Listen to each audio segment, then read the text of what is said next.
Hello hi అందరికీ. రోజు కోడిగుడ్లు ఎండ్రాయిల కోసం ముందుగా ప్యాన్ పెట్టుకుని ప్యాన్లో ఆయిల్ పోసుకోవాలి. ఆయిల్ పోసుకున్న తర్వాత ఆయిల్ బాగా వేడెక్కిన తర్వాత ఇందులో ఎండ్రాయిలు వేసుకుని ఎండ్రాయిలు ఆయిల్లో వేయించుకోవాలి. ఇవన్నీ ఆయిల్లో ఫ్రై అయిపోయిన తర్వాత వీటిని ఒక ప్లేట్లో తీసుకోవాలి.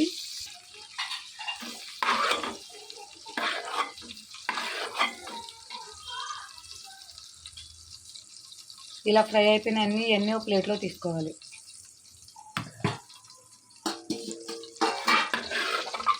ఫ్రై అయిపోయిన ఇవన్నీ కూడా ఒక ప్లేట్లో తీసుకోవాలి. గుడ్లు ఫ్రై చేసేటప్పుడు పేలితే కాబట్టి గుడ్లకి చాకుతో చీలికల కింద నాట్లు పెట్టుకోవాలి. ఈ విధంగా గుడ్లన్నీ కూడా నాట్లు పెట్టుకోవాలి. రొయ్యలు తీసేసిన తర్వాత ఇదే ప్యాన్లో కొద్దిగా పసుపు వేసుకుని బాగా మిక్స్ అయ్యేలా కలుపుకున్న ఈ ప్యాన్లో కోడిగుడ్లన్నీ కూడా వేసుకోవాలి. ఇలా మొత్తం గుడ్లన్నీ వేసేసుకున్న తర్వాత ఒకవైపు ఫ్రై అయిన తర్వాత రెండో వైపు కూడా తిప్పుకొని ఫ్రై చేసుకోవాలి. ఇలా గుడ్లు మొత్తం ఫ్రై అయిపోయిన తర్వాత వీటిని ఒక ప్లేట్లో తీసుకోవాలి.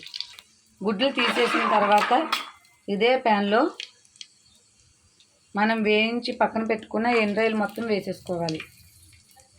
తర్వాత ఇందులోనే ఆనియన్స్ కూడా వేసుకోవాలి. ఆనియన్స్ అన్నీ వేసుకున్న తర్వాత ఇందులోనే కొద్దిగా జీలకర్ర వేసుకోవాలి. జీలకర్ర వేసుకున్న తర్వాత కల్లుప్పు వేసుకోవాలి. కల్లుప్పు వేసుకున్న తర్వాత పసుపు వేసుకోవాలి. పసుపు వేసుకుని ఇవన్నీ మిక్స్ అయ్యేలా కలుపుకొని ఆనియన్స్ అన్నీ కూడా గోల్డెన్ కలర్లోకి వచ్చేంతవరకు ఫ్రై చేసుకోవాలి.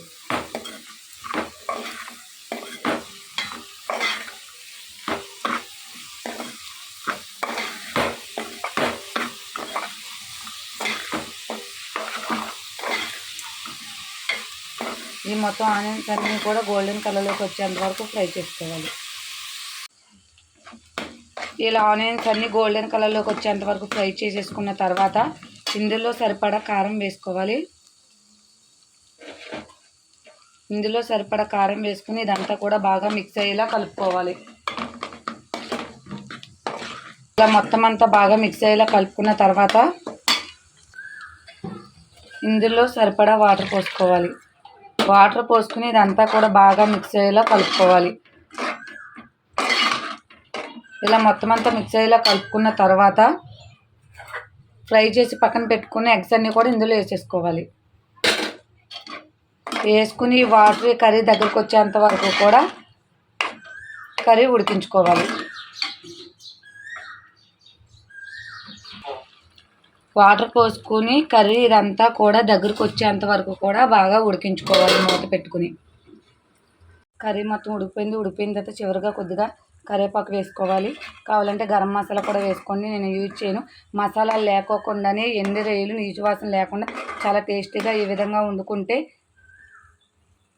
చాలా బాగుంటుంది. ఎండ్రాయిలు కోడిగుడ్లు కర్రీ రెడీ అయిపోయింది. మసాలా లేకుండా ఈ విధంగా వండుకుంటే కనుక నీచు వాసన ఏమీ ఉండదు. ఎండ్రాయిల వల్ల చాలా టేస్టీగా ఉంటాయి. చూసారు కదా. Okay bye friends.